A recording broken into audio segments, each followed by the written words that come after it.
Welcome to Shamita's boutique. आपके features और complexion को देखकर लग रहा है कि ये ड्रेस आप पर बहुत खिलेगा। एकदम सही कह रही है पूरी, ले लो ये ड्रेस।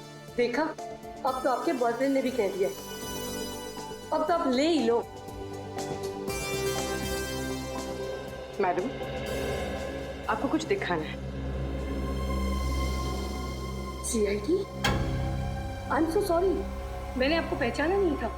कोई बात नहीं, ये बैज तो आपने देख लिया, अभी टैग देखिए और बताइए ये आप ही के बुटीक का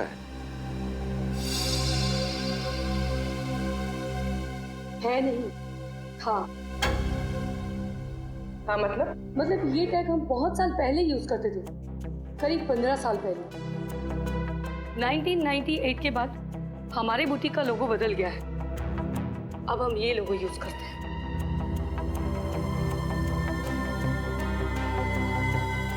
पंद्रह साल पुराना लोगो? मतलब उस लड़की ने इतने पुराने कपड़े पहने थे? पर वो कपड़े देखने में तो एकदम नए लग रहे थे। आप लोग किस लड़की के बारे में बात कर रहे हैं? इसके बारे में। ओह माय गॉड, क्या हुआ इसे? इस लड़की की मौत हो चुकी है। क्या आपने पहले कभी इसे देखा? जी नहीं। अब ये कैसे पता चलेगा कि ये लड़की है कौन? ये तुम क्या कह रही हो तारिक? तुमने ठीक तरह से टेस्ट किया? आज तो 3 बार चेक कर चुकी हूँ, हर बार वही रिजल्ट आ रहा है। This is impossible. कैसे हो सकता है ये? अरे क्यों नहीं हो सकता? जब डॉक्टर तारिका कह रही है तो बिल्कुल हो सकता है। वैसे सर ये बहस किस बात पे हो रही थी? सचिन, दरअसल वो अरे तारिका जी इनसे क्यों डर रही हैं? ये तो अपने डॉक्टर साहब के। बोलिए बोलिए। अभिजीत, इस लड़की के रगों में जो खून है वो इस लड़की का है ही नहीं। ये क्या कह रहे हैं? इस लड़की का खून इसका नहीं है तो फिर किसका है? वो तो पता नहीं, लेकिन इस लड़की का तो 100% नहीं है, क्योंकि इसके खून का DNA और लड़की का DNA अलग है। अगर ये खून इस लड़की का है ही नहीं तो इसकी रगों में आया कहां से ये खून? हाँ, अच्छा, जो लड़की के कपड़ों के ऊपर खून मिला और पेट पे वो खून, वो किसका है? वो खून है तो एक ही इंसान का, पता नहीं किसका है, लेकिन इस लड़की का तो बिल्कुल नहीं है। सर कहीं वो खून उसी खूनी का तो नहीं? शायद वो भी घायल हो गया हो। खूनी का होता तो लड़की के कपड़ों पे ही होता ना, इसके शरीर के अंदर कहां से घुस गया? ये कुछ और ही चक्कर है। एक और बात, इस लड़की को गौर से देखो। इसे लैब में आए हुए लगभग 5 घंटे हो गए और उससे 3-4 घंटे पहले इसकी मौत हुई है, तो तकरीबन 8 से 9 घंटे पहले इस लड़की की मौत हुई है। लेकिन ये देखो, इसकी चमड़ी देखो, जरा भी नहीं बदली है, कोई फर्क नहीं पड़ा है। और देखो, ये इस लड़की का हाथ देखो, देख रहे हो? जरा भी रायगर मोर्टिस सेट नहीं हुआ है, बॉडी जरा भी नहीं जकड़ी है। और इसकी वजह? मुझे अभी तक ढूंढ नहीं पाया हूं अभिजीत, लेकिन थोड़ा वक्त दो, मैं जरूर ढूंढ निकालूंगा कि आखिर इस सब की वजह क्या है। अच्छा डॉक्टर साहब, आप कह रहे थे कि इस लड़की को आप कुछ पहचानते हैं? हाँ। कुछ याद आया कौन है लड़की? नहीं यार, बहुत दिमाग लड़ाया लेकिन याद नहीं आ रहा है आखिर ये लड़की है कौन। कोई बात नहीं, कोई तो जानता होगा इसे। सर ये मेरी बीवी वैष्णवी। आपकी बीवी? Yes officer. पर इसे हुआ क्या है? धनंजय जी, वैष्णवी का खून हुआ है। क्या? किसने मारा इसे? वही पता लगा रहे हैं हम। लेकिन एक बात बताइए, आखिरी बार कब मिले थे आप वैष्णवी से? 20 साल पहले। 20 साल पहले? 20 साल पहले वैष्णवी गायब हुई थी। मैंने इसे कहां नहीं ढूंढा, हर पुलिस स्टेशन, हर अखबार, हर जगह। सॉरी। अच्छा एक बात पूछूं आपसे, आपकी शादी कब हुई थी? 23 साल पहले, 3 अक्टूबर 1990। हमारी लव मैरिज थी। मैं और वैष्णवी एक ही मेडिकल कॉलेज में पढ़ते थे। वैसे उम्र क्या है आपकी? 50 साल। 7 जून 1963 मेरी बर्थ डेट है। और वैष्णवी जी की? तकरीबन 3 साल छोटी थी मुझसे। 3 साल छोटी थी आपसे, मतलब 47 साल की उम्र थी उनकी, है ना? अच्छा, वैष्णवी जी का कोई फोटोग्राफ है 20 साल पुराना?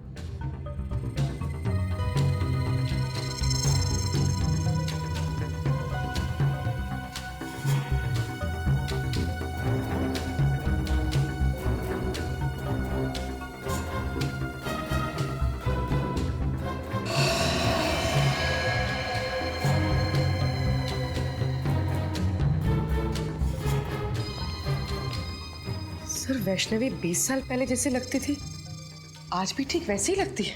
हाँ सर, उम्र के साथ साथ इनके चेहरे में तो कोई बदलाव आया ही नहीं। वही तो है ना बड़ी अजीब बात। एक औरत जो 20 साल पहले जैसे दिखती थी आज भी बिल्कुल वैसे ही दिखती है। ये कैसे? ये मम्मी है। ये मम्मी है? हाँ सचिन, जैसी पिरामिड्स में मिली है वैसी मम्मी, लेकिन इस मम्मी को बनाने में एक अलग टेक्निक का इस्तेमाल किया गया है। सर आप क्या कह रहे हैं, कुछ समझ में नहीं आ रहा है। मैं समझाता हूँ। देखो, ना तो इसकी स्किन का रंग बदला है, ना इसकी बॉडी ने सड़ना शुरू किया है, कोई डिकम्पोज नहीं हुई है, और ना ही इसकी बॉडी ने जकड़ना शुरू किया है। और तो और ग्रेविटी की वजह से शरीर का वो हिस्सा जो जमीन को छूता है काला पड़ना शुरू हो जाता है और वहां पर ब्लड मार्क्स आना शुरू हो जाते हैं, लेकिन इसके शरीर पे कहीं भी कोई ब्लड मार्क नहीं है। मतलब इसकी बॉडी पे समय का कोई असर नहीं हुआ? बिल्कुल सही है अभिजीत। तो फिर पता कैसे चलेगा कि वैष्णवी की मौत कब हुई? हाँ, वैष्णवी। अरे इसे तो मैं जानता हूँ, इसे ही तो मैं याद करने की कोशिश कर रहा था यार। इसे मैं जानता हूँ, ये मेरे साथ मेडिकल कॉलेज में पढ़ती थी। What a brilliant student she was. ये तो MKM कॉलेज में साइंस की प्रोफेसर थी। आज से 20 साल पहले वैष्णवी इसी कॉलेज में पढ़ाती थी। बहुत ही टैलेंटेड लड़की थी। हम सबको लगता था कि एक दिन वो बहुत आगे जाएगी, लेकिन बहुत बुरा हुआ उसके साथ। अच्छा, आपको कुछ याद है 20 साल पहले की? मेरा मतलब है, हम ये जानना चाहते कि क्या वैष्णवी का किसी के साथ कोई झगड़ा था या फिर दुश्मनी, नहीं नहीं, वो तो सबकी फेवरेट थी।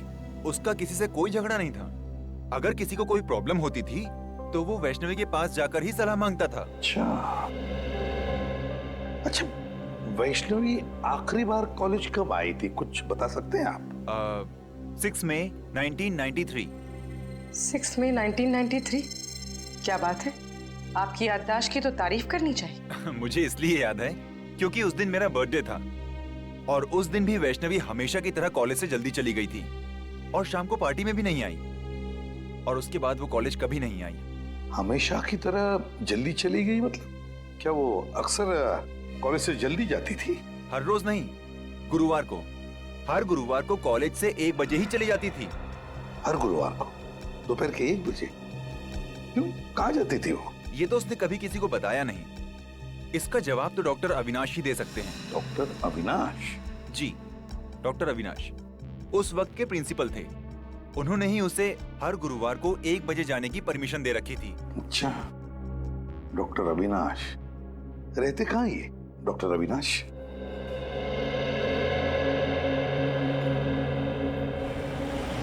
हाँ, ले दोस्त, कॉफी पी।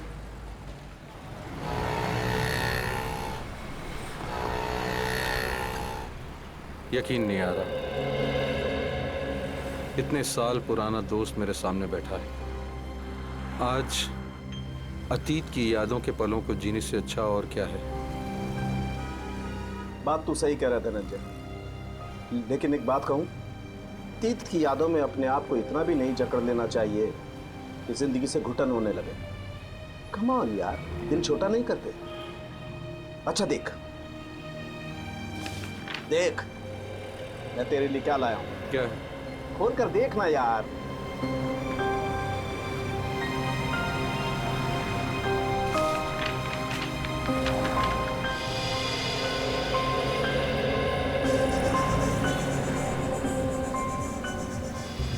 ये फोटो तो हमारे कॉलेज के एनुअल डे फंक्शन की है ना? एग्जैक्टली। तूने अब तक संभाल के रखी है? अरे संभाल के नहीं रखूंगा। तू और वैष्णवी मेरे सबसे करीबी दोस्त थे यार। अच्छा, तू बोल रहा था कि वैष्णवी के कुछ रिसर्च नोट्स थे घर पे, तू लेके आया? हाँ। कहाँ है? मुझसे तो पढ़े नहीं गए। वैष्णवी की एक याद काफी है मेरी आंखें नम करने के लिए।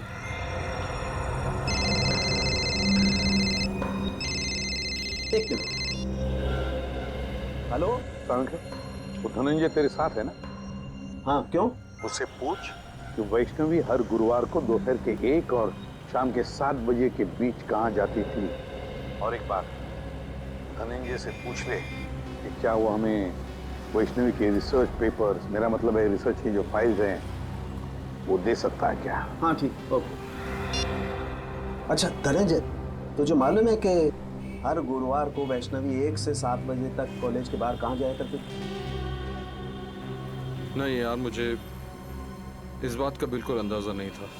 इनफैक्ट जब पुलिस इन्वेस्टिगेशन में मुझे इस बारे में पता चला तो मैं खुद हैरान था कि वैष्णवी ने इस बारे में मुझे बताया क्यों नहीं कभी। कमाल है यार, वैष्णवी ने ये राज तुझसे छुपा के क्यों रखा? ऐसी क्या बात थी? डॉक्टर अविनाश की तो मौत हो गई, वही एक बता सकती थी कि वैष्णवी हर गुरुवार को जाती कहाँ थी। सर, हाँ, वैष्णवी कहाँ जाती थी उसका जवाब शायद इन फाइल्स में। क्या है इन फाइलों में? वैष्णवी की रिसर्च रिपोर्ट। 20 साल पहले जिस पुलिस स्टेशन में धनंजय ने वैष्णवी के गायब होने की रिपोर्ट लिखवाई थी, वहीं से लेके आया। अच्छा, वेरी गुड। देखे तो सही है क्या इनमें।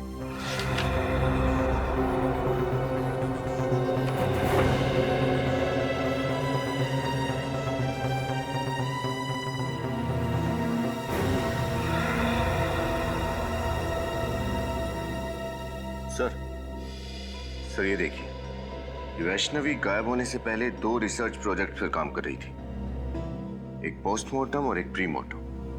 सर, पोस्टमार्टम के बारे में तो सुना है, जो सालूं के साहब लाशों के साथ करते हैं। ये प्रीमार्टम क्या होता है? फ्रेडी, प्रीमार्टम शरीर की वो स्थिति है, शरीर की वो स्थिति जो किसी भी इंसान के मरने से पहले होती है, मरने से पहले। और फिर पोस्टमार्टम तो तुम जानते ही हो। लेकिन एक बात समझ में नहीं आ रही है कि वैष्णवी इन 2 विषयों पर ही क्यों, प्रीमार्टम और पोस्टमार्टम, इन 2 विषयों पर ही क्यों रिसर्च कर रही थी? क्यों? ऐसा क्या खोज रही थी वो? किस बात पर रिसर्च कर रही थी? कहीं ना कहीं तो कुछ भी तो मिलना ही चाहिए। ये क्या है? ओह, वैष्णवी ये रिसर्च कर रही थी, ये खोजने की कोशिश कर रही थी वैष्णवी, जिससे इंसान का शरीर अनश्वर रह सके, अनश्वर, इमॉर्टल, चिरंजीव।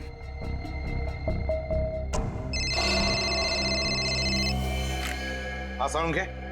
ऐसी क्या बात बताना चाहते हैं आप कि आपने हमें यहाँ पर दोबारा बुलाया? कुछ ऐसी बात जो तुम सोच भी नहीं सकते।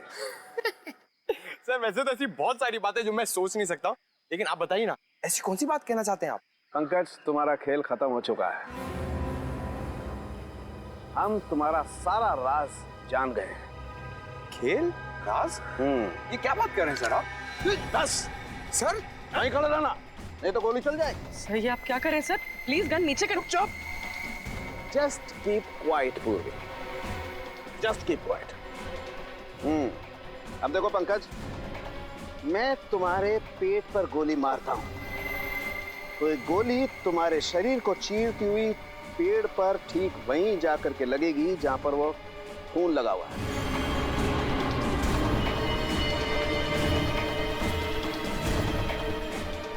Right sir. प्लीज सर को रोको, मेरे पैर कांप रहे हैं। सर ये क्या मजाक है? बिल्कुल चुप। पंकज, जमीन पे लेट जाओ। लेट जाओ नहीं तो गोली मारूंगा। एक मिनट सर, बैठो। गुड। अब देखो पूर्वी, अब अगर मैं पंकज के पेट पे यहां से गोली मारूं तो गोली इसके शरीर को चीरती हुई कहां जाएगी? जमीन में जाएगी सर। एग्जैक्टली। रुक जाओ सालुंखे, मैं तो गोली चला दूंगा मैं। ये गन रख ले बस। सर मैंने ऐसा क्या किया है सर कि आप मेरी जान लेना चाहते थे? मैं तुम्हारी जान लेना नहीं चाहता पंकज, बल्कि मैं आप लोगों की मदद कर रहा हूं बॉस, इस केस को सुलझाने में। पंकज पर गोली चला के?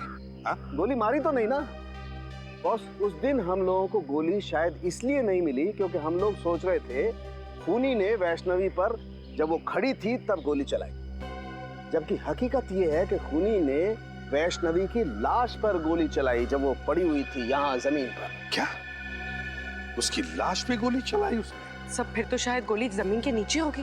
बिल्कुल हो सकता है, खोद कर देखो।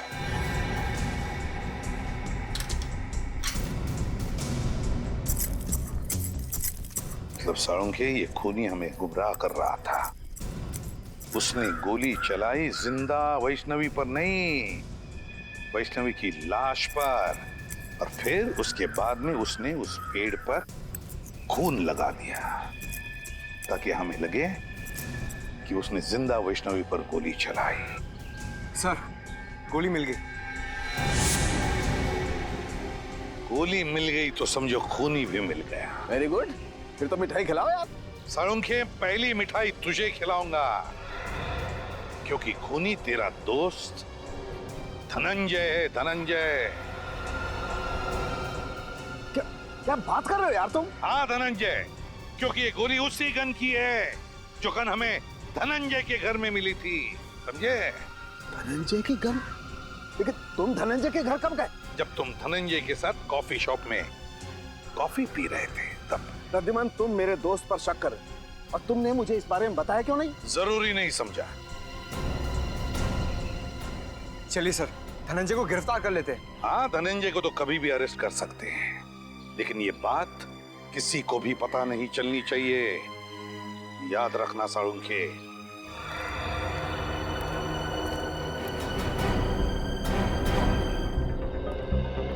तो डॉक्टर अविनाश की मौत हो चुकी है। आपको लगता है उनके परिवार वाले वैष्णवी के बारे में जानते होंगे? नहीं तो यही है कि जानते हो, क्योंकि डॉक्टर अविनाश का परिवार एक अकेली कड़ी है जो हमें वैष्णवी के अतीत के साथ जोड़ती है। आप लोग ये घर खरीदने के लिए आए हैं क्या? जी नहीं, हम लोग डॉक्टर अविनाश के परिवार वालों से मिलने आए हैं। पर यहाँ तो कोई भी नहीं रहता। कोई भी नहीं रहता? तो फिर डॉक्टर साहब का परिवार कहाँ रहता है? उसका तो बस एक ही बेटा है, अनिरुद्ध। 15 साल पहले अविनाश उसी से मिलने के लिए अमेरिका गया था, पर वापस ही नहीं आया।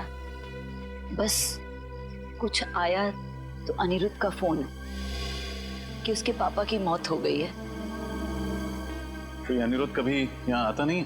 बस आता है कभी कभार, 2-3 महीने में एक चक्कर लगा लेता है। सुनने में आया है कि वो ये घर बेचने की सोच रहा है। अनिरुद्ध हर 2-3 महीने में एक चक्कर लगा लेता है यहाँ, अमेरिका से? नहीं, अमेरिका छोड़े तो उसे 2 साल हो गए हैं। आजकल इंडिया में रहता है वो। जी, आपके पास उनका कोई एड्रेस या नंबर है? नहीं, ज्यादा घुलता मिलता नहीं था वो किसी से, बस अपने काम से ही काम रखता है वो। Thank you. हमारे पास इतना वक्त तो है नहीं कि अनिरुद्ध के यहाँ आने का इंतजार करें। अंदर चल के देखते हैं, हो सकता है कोई नंबर या एड्रेस मिले।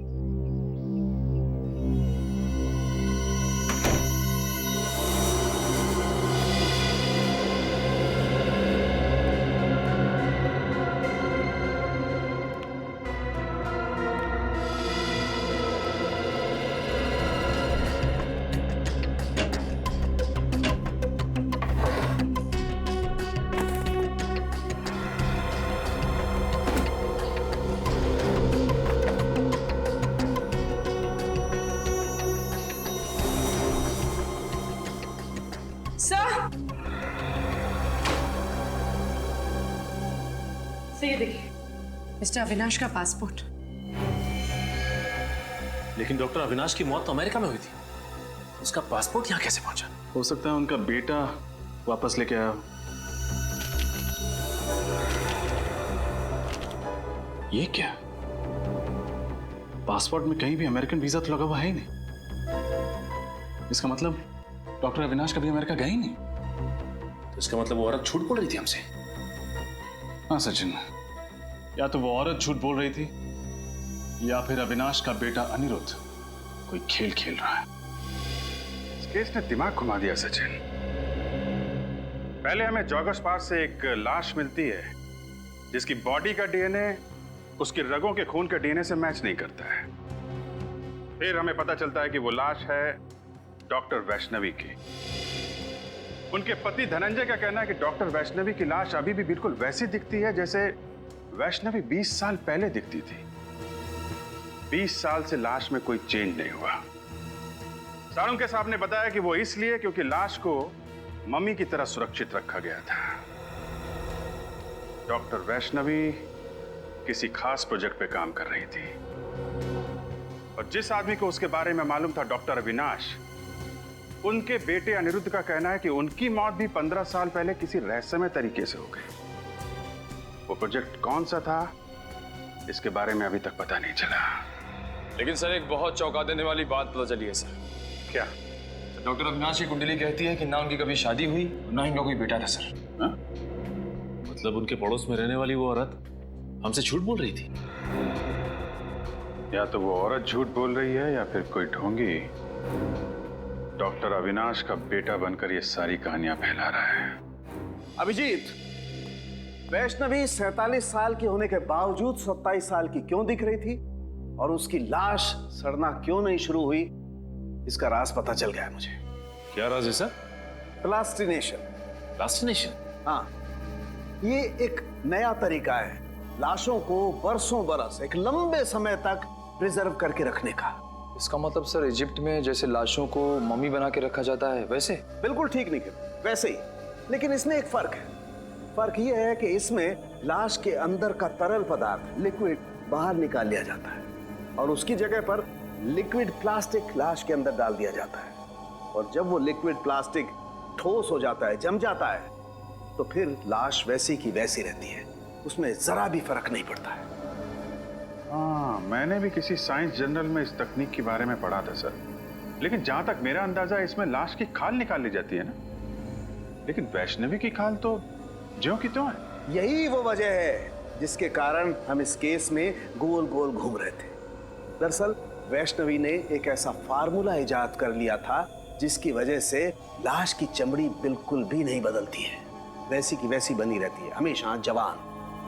और सर क्या ये मुमकिन हो सकता है? हाँ, बिल्कुल मुमकिन है। साइंस में नामुमकिन कुछ भी नहीं होता है और ये वैष्णवी ने करके दिखा दिया। वैष्णवी ने एक ऐसे फार्मूले का आविष्कार किया जिसमें इंसान की चमड़ी में नए पैदा होने वाले सेल्स की संख्या मरने वाले सेल्स से ज्यादा होती है और इसीलिए इंसान की चमड़ी हमेशा वैसी की वैसी बनी रहती है। और अब इस फार्मूले का पता मुझे भी चल गया है। इसका मतलब ये फार्मूला वैष्णवी ने अपने ऊपर इस्तेमाल किया होगा, इसीलिए उसकी त्वचा 20 साल से वैसी की वैसी है। या फिर उस खूनी ने वैष्णवी के ऊपर एक्सपेरिमेंट किया होगा। जो भी है, वैष्णवी की मौत के पीछे का कारण ये नया आविष्कार है डॉक्टर साहब, ये नई खोज।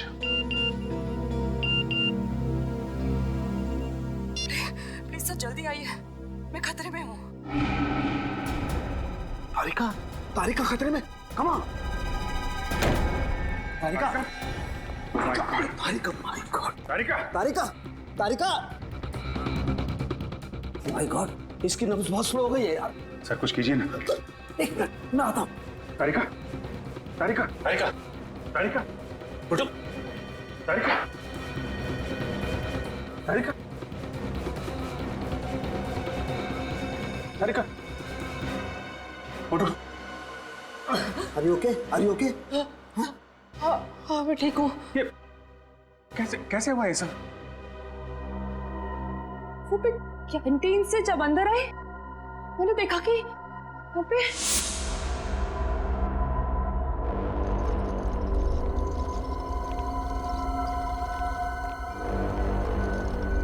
अरे कौन हो तुम लोग और लाश को कहाँ लेके जा रहे हैं?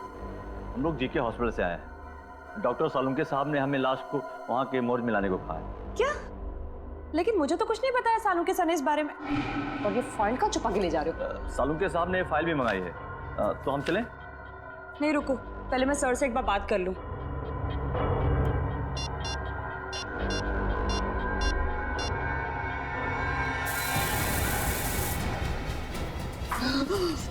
से भी बात करना जब होश में आ जाना। Good night.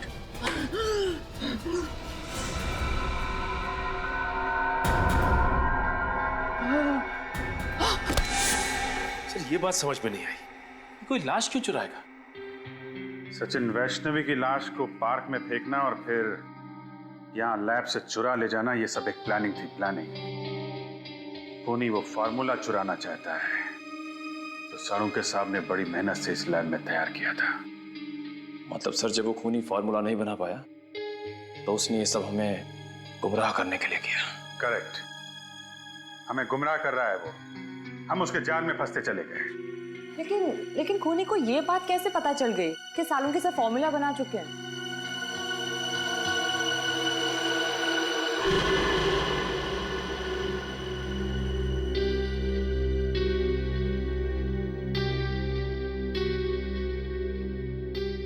सालुंके साहब, कहीं आपने तो किसी को?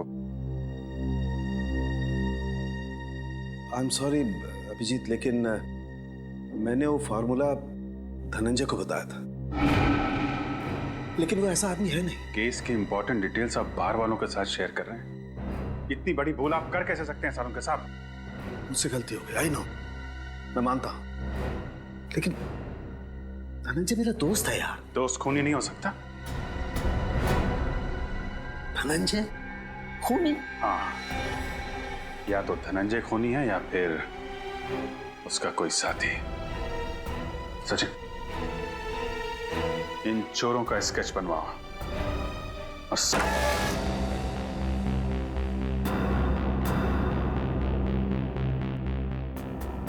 कोना कोना छान मारो। हो सकता है धनंजय घर में ही छुपा हो।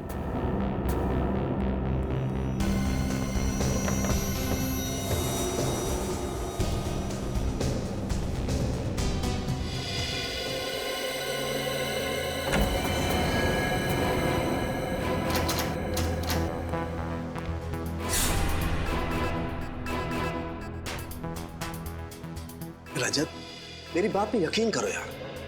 मैं कह रहा हूं, मैं धनंजय को बहुत अच्छी तरह से जानता हूं, मेरा पुराना दोस्त है। वो वैष्णवी को नुकसान पहुंचाने के बारे में सोच भी नहीं सकता यार। आई एम सॉरी सर, इस वक्त आप एक दोस्त की तरह सोच रहे हैं, एक सीआईडी ऑफिसर की तरह नहीं। अच्छा, और उस वक्त तुम कहां गए थे जब रोमा की लाश को मेरे पास लेकर के आए थे और तुमने कहा था ये सीआईडी को पता नहीं लगना चाहिए सर? तब तुमने सीआईडी ऑफिसर के बारे में क्यों नहीं सोचा? तुम्हें पता है रजत, सीआईडी को जब कोई लाश मिलती है तो सबसे पहले फॉरेंसिक लैब में आती है, और तुम उसे कहां ले गए? वहां प्राइवेट नर्सिंग होम में। सर, आप इसे मेरा पागलपन समझिए या कमजोरी। मैं एसीपी सर से तब तक नजरें नहीं मिलाऊंगा जब तक मैं अपने ऊपर लगे हुए सारे इल्जाम गलत साबित नहीं कर देता। तुमने ठीक नहीं किया रजत। अगर कोई और इन सर्कमस्टांसेस में मेरी मदद मांगता, मैं उसे साफ मना कर देता, लेकिन तुम्हारे दिल में सीआईडी के लिए एक जज्बात है, अपनी ड्यूटी के लिए, एक फर्ज के लिए एक बात है। Let me see what I can do for you. क्या चाहते हैं सालुंके साहब? मैं आपका एहसान चुकाने के लिए इस खूनी को छोड़ दूं? फिर खूनी? ये खूनी की क्या रट लगा रखी है तुमने रजत? एक बार प्रूव हो जाने दो कि धनंजय खूनी है, फिर चढ़ा देना उसे सूली पर, चढ़ा देना तुम। सर, वो खूनी है कि नहीं ये तो तभी साबित होगा जब वो हमारे हाथ लगेगा। पता नहीं किस कोने में जाके छुप गया है।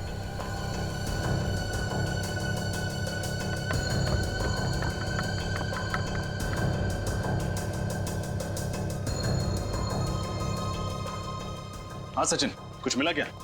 हाँ सर, ये देखिए चाय का मग और उल्टी रखी किताब। इसका मतलब कुछ देर पहले यहाँ बैठकर कोई किताब पढ़ रहा था। कोई और नहीं सचिन, जरूर धनंजय ही होगा। किसी ने उन्हें खबर कर दी होगी कि हम आने वाले हैं। बस भाग गया। क्या हुआ? तुम मेरी तरफ इस तरह से घूर के क्यों देख रहे हो? हाँ?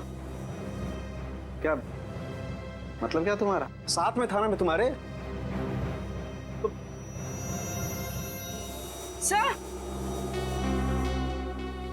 सर, ये देखिए, टूटा हुआ वास।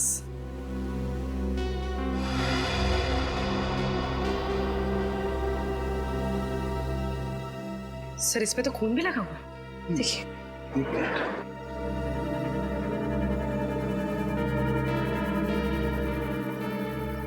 इस पे तो कुछ उंगलियों के निशान भी हैं।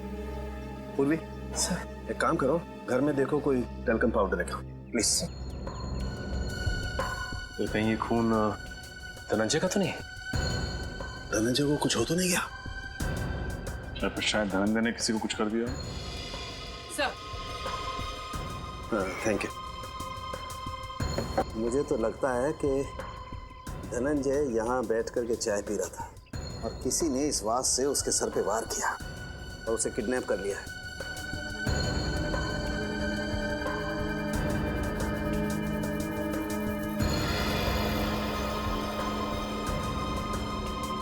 अब इस फिंगरप्रिंट का फोटो ले लेते हैं।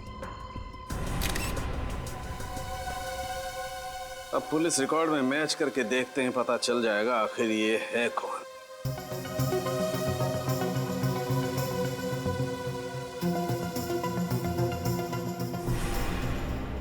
ओह, ये तो बालू है। हेलो, कौन है वो? बालू इस वक्त कहाँ है वो? ठीक है, कड़ी नजर रखो उस पर, कहीं भी नहीं जाना चाहिए वो।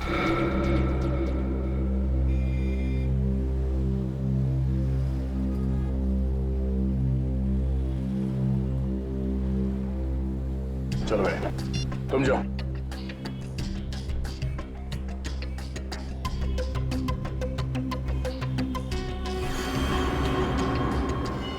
सीआईडी के सबूतों के साथ छेड़खानी करने की हिम्मत कैसे की तूने? माफ करना साहब, मैंने सब पैसों के लिए किया। किसने दिए थे पैसे? साहब वो अनिरुद्ध ने दिए था। अनिरुद्ध? सर ये तो डॉक्टर अविनाश का बेटा है। वही कर रहा है ये सब।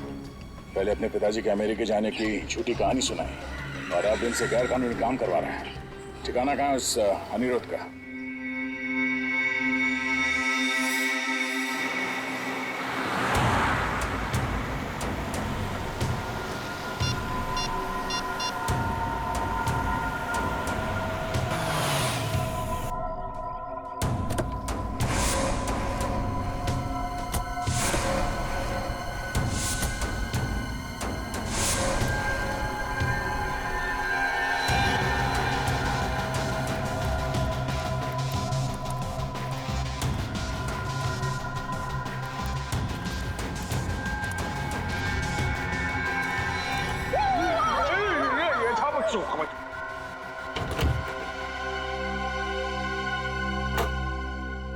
कौन हो तुम?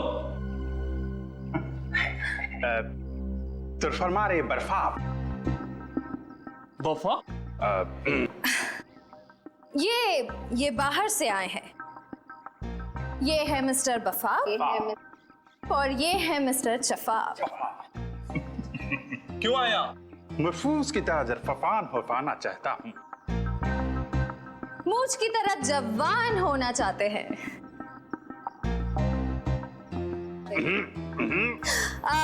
इनके कहने का मतलब है कि इन्हें पता चला है कि तुम्हारे बॉस के पास एक स्पेशल फॉर्मूला है जिससे लोग जवान हो जाते हैं और ये वो फॉर्मूला खरीदना चाहते हैं। नहीं, ऐसा कुछ नहीं है। चलो निकले यहाँ से। दरफात तरफोड़ के हरफात पे रख देंगे।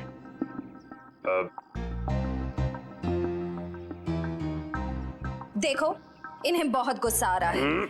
ये बहुत बड़े साइंटिस्ट हैं, बहुत पैसा भी है इनके पास। अपने बॉस से मिलवा दो, बहुत फायदा हो जाएगा। यहीं रुको, मैं बॉस से बात करता हूँ।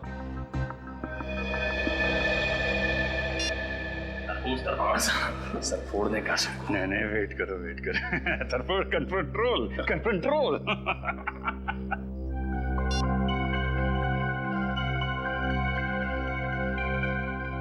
हथियार तो नहीं है ना पास में? हथियार? अब हथियार?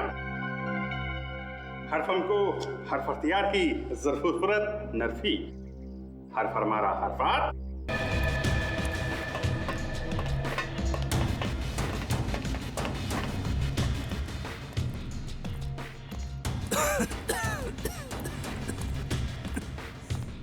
आइए आइए आइए। स्वागत है आपका। मुझे वैज्ञानिकों से बातें करना बहुत अच्छा लगता है। क्या सेवा कर सकता हूँ मैं आपकी? सेवा तो हम आपकी करेंगे। सिर्फ हमको जरफेल की हरफंदर, चरफक्की, फिर फिशिंग।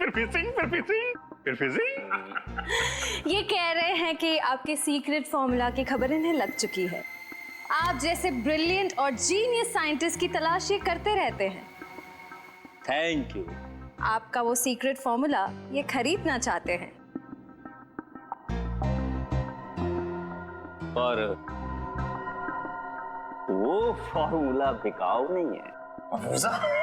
सॉरी। दरफात फोड़ के हरफात में रख दे। ये कह रहे हैं कि हर चीज बिकाऊ होती है, बस सही दाम देने की जरूरत होती है। फिर तो मुझे इस फॉर्मूले के 100 करोड़ रुपए चाहिए। सरफों का फूल। तैयार हैं आप? भरपूर दरफात फोड़ के मंजूर है, 100 करोड़ देने के लिए तैयार है।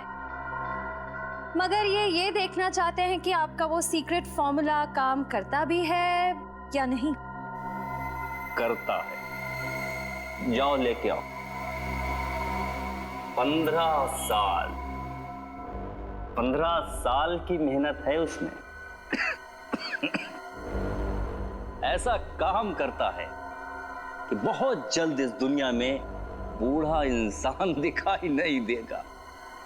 हर तरफ जवान ही जवान, बच्चे ही बच्चे।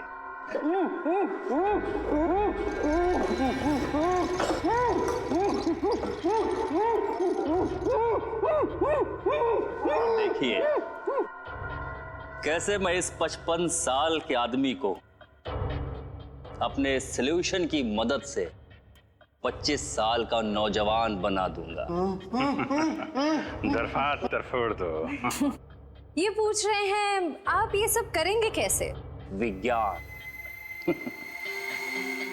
जैसे जैसे इंसान की उम्र बढ़ती जाती है, उसके शरीर के सेल्स की मरने की संख्या नए पैदा होने वाले सेल्स से कहीं अधिक ज्यादा हो जाती है, जबकि हमारे बचपन में या जवानी में ऐसा नहीं होता। अब देखिए, इस सॉल्यूशन की मदद से मैं इसकी खाल को फिर से जवान कर दूंगा, क्योंकि नए पैदा होने वाले सेल्स की संख्या मरने की संख्या से कहीं अधिक ज्यादा हो जाएंगे।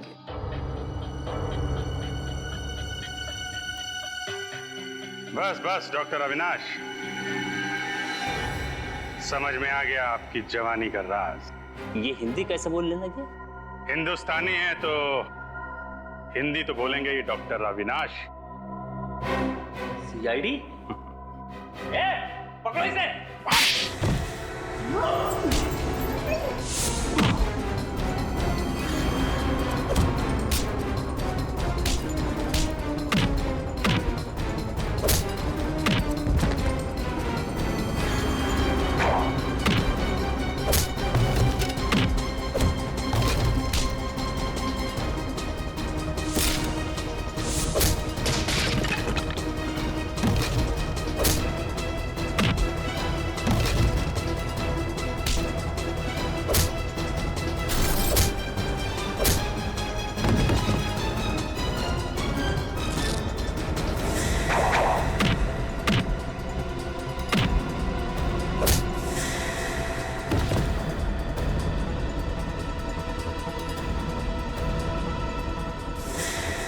बुढ़ापे में इतनी भाग दौड़ अच्छी नहीं है अविनाश जी। ब्यूरो चल के आराम कर लीजिए।